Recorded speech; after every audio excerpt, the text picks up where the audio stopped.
आहेत की माझ्यासमोर तुम्ही बघताय एक मशीन दिसतंय. हे मशीन आहे स्नो मोजण्याचं. म्हणजे पांढरं शुभ्र जे दिसतंय ते स्नो पडलेलं आहे. प्रचंड असा स्नोफॉल लास्ट 4 दिवसापासून बघत आहात.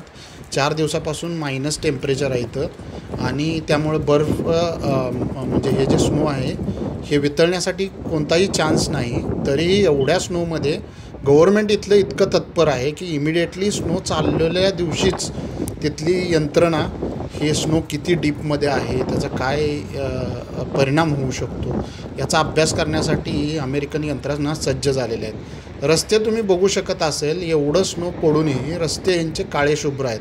म्हणजे स्नोपूर्वीच ही लोक या रस्त्यावरती केमिकल अंतरतात जेणेकरून ज्यावेळी स्नो इथं पडेल त्यावेळी हे केमिकल काम करतं आणि रस्ते रिकामे करतं. हे आहे माझ्या सोसायटीचं डोअर आणि यातून आतून मी या स्नोचा आनंद घेत आहे. हे शेजारी तुम्ही बघू शकत असाल जे हे कचरा साठलेला कचरा टाकण्याचं हे छोटंसं असं मशीन आहे.